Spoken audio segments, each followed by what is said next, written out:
네, 오늘 다우지수 장중에 사상 최고치를 또 경신하기도 했었는데요. 오늘 글로벌 시장 어떤 이슈들이 나와 있는지 살펴보겠습니다. 대한금융경제연구소 정명수 부소장 전화 연결되어 있습니다. 안녕하세요. 안녕하십니까? 네, 안녕하십니까. 부소장님, 네. 지금 키프로스 사태로 상당히 뒤숭숭한 상태인데 말이죠. 이 벤 버냉키 의장이 국제금융시장에 또 특급 소방수로 등장을 했습니다. 이번에 오늘 새벽에 나온 미국 FOMC 회의 결과 좀 어떻게 해석하면 좋을지요? 네, 버냉키 의장은 예상대로 양적 완화 정책을 지속하겠다는 뜻을 아주 분명한 어조로 밝혔습니다. FOMC 성명서와 기자회견 곳곳에서 필요하면 언제든지 돈을 더 붓다, 이런 강한 메시지를 읽을 수가 있었습니다. 연준은 실업률이 6.5% 위에서 머물고 1, 2년간 인플레이션 전망치가 2.5%를 넘지 않을 경우 현재 초저금리를 유지할 것이라고 재차 강조했습니다. 아울러서 자산 매입 프로그램이 끝나고 경제가 강화된 이후에도 상당 기간 동안 부양 정책을 유지하는 것이 적절하다고 밝혀서 출구 전략에 대한 우려도 일축했습니다. 이날 FOMC 위원들 가운데 대다수인 13명의 위원들은 오는 2015년에 첫 금리 인상이 있을 것으로 전망했고요. 나머지 한 명은 2016년에 가서야 인상이 될 것으로 내다봤습니다. 기자회견에서 버냉키 의장은 FOMC 멤버 대부분은 양적 완화가 경제 성장을 부양하고 있으며 그에 따른 리스크도 아직까지는 관리 가능하다고 평가했다며 경제 상황이 의미 있게 변화하는 모습을 보일 때에만 자산 매입 규모를 조정할 것이라고 말했습니다. 여기서 의미 있는 변화의 핵심은 바로 노동시장을 말하는데요. 노동시장 개선에 대해서도 구체적인 지표들을 일일이 열거했습니다.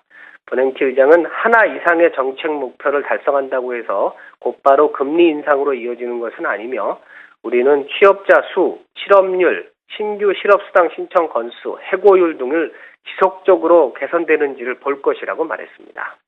네, 이 버냉키 의장 노동시장에 대해서도 얘기를 했지만 오늘 네. 참 많은 이야기를 했습니다. 일단 증시가 과열이 아니라는 이야기도 했고요. 또 키프로스 사태를 예의주시하겠다 이런 말도 했는데 오늘 어떤 얘기가 있었는지 정리를 해주시죠.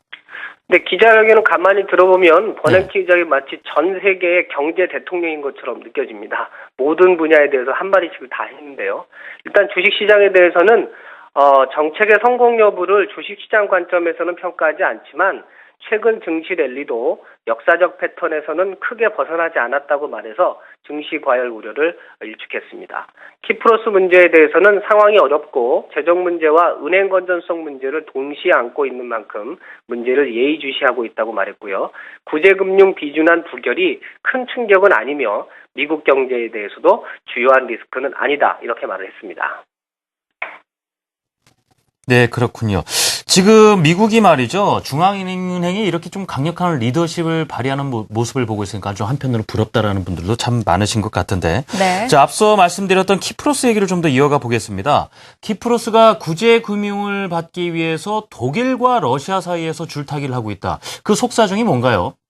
네, 키프로스 은행들은 21일까지는 유럽중앙은행 ECB의 긴급 유동성 자금을 쓸 수 있습니다. ECB가 그렇게 시한을 못 박았거든요.